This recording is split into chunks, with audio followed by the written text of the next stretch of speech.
du Women Political Leaders Global Forum.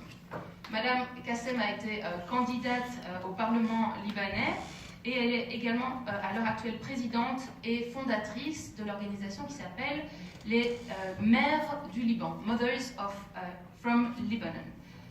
Khalout Watar Kassem, it's over to you. You have 10-12 minutes. Thank you. Good morning.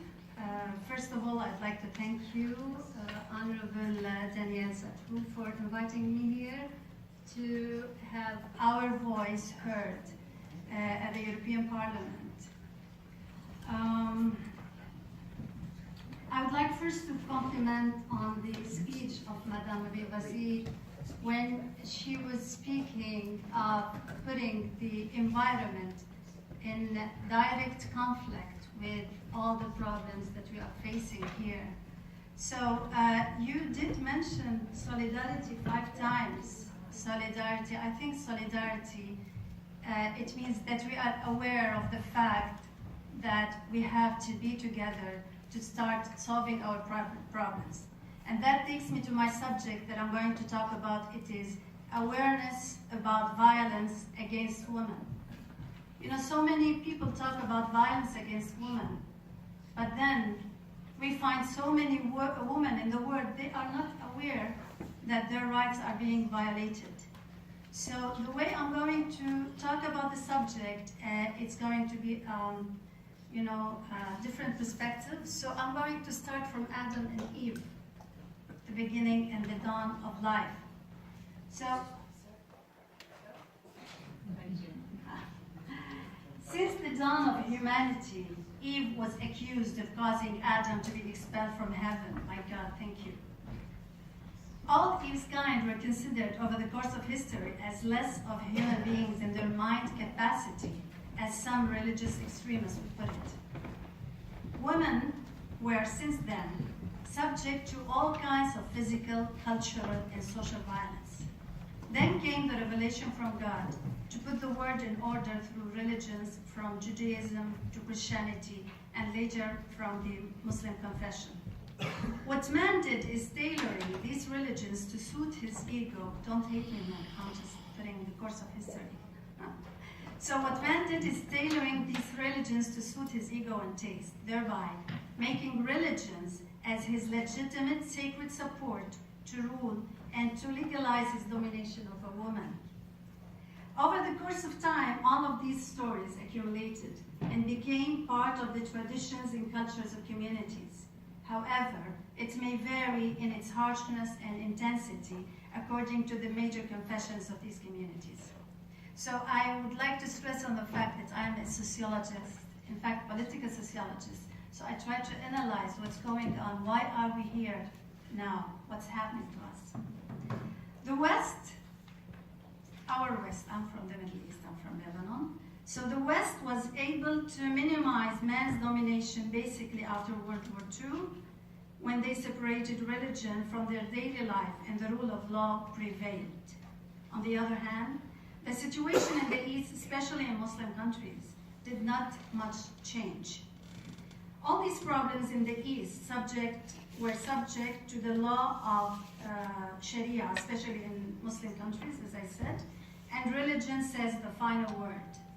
In fact, we don't have a problem with what religion would say if it speaks of the just word that is there in the religion. However, in many cases, it's up to the religious man's taste and judgment, which could be biased and which lead to total deprivation of a woman's rights in favor of the man she's in conflict with. It's a tragedy, really, that is causing basic conflicts within families, within communities, and across countries.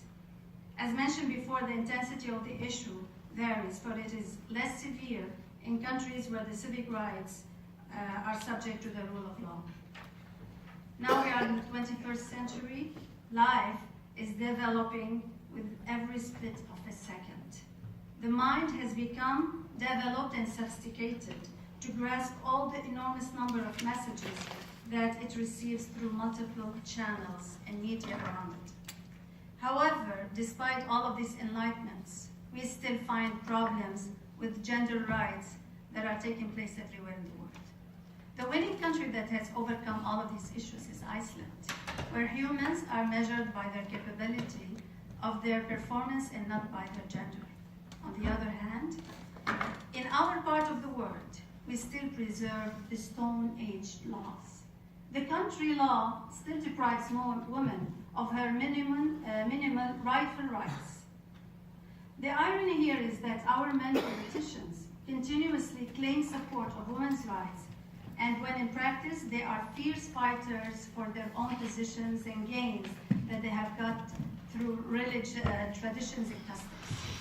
They take women's rights in mockery.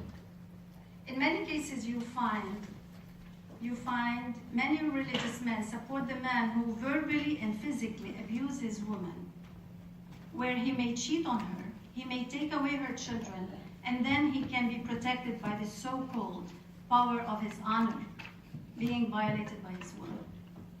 An incident of many that took place lately in Lebanon, where this is an example, ex-husband of a young woman, he murdered her, and he claimed it was a retribution of alleged adultery. He admitted to killing her, yet when he was asked why he committed his crime, he reportedly said that his ex-wife was bringing shame to his family, adding that he had believed she was cheating on him, even though he divorced her a long time ago. This, as it's said in Lebanese newspaper, the Daily Star. That is why we find women's rights are being confiscated in the hands of men supported by their religious leaders, where the law gave them the supreme power to control our lives. Thereby, women are continuously victimized. I would like to also give the example of seniors nowadays marrying little girls who are probably, there's a difference in their age, 30 years, and there is no law to stop them. Many cases, these girls die in the night of the marriage due to trauma or sexual abuse. Another case, which is specific also to my country, where the Lebanese women are unable to give her children her nationality due to political calculations. Thereby, her family suffers from all kinds of civic, political, economic rights violations and catastrophic consequences. It is said that no rights are wasted if you are gritty enough on fighting for them. Yet who is going to fight for women's rights if there is no possibility for women in my country and in many countries in the Arab world where they are deprived to be in decision-making positions? Men in power usually call and fight for what means for them the most, and that is to gain and to keep their seats in power positions. So they don't leave space for women. They fight them. And I was really fiercely fought lately when I was a candidate to the parliament recently. Now I have presented the problematic here, but what is basic to overcome it is the awareness of the existence of the problems on all scales, on countries level, on communities, yet and most importantly on the level of the individual, whether it is the man or the woman herself.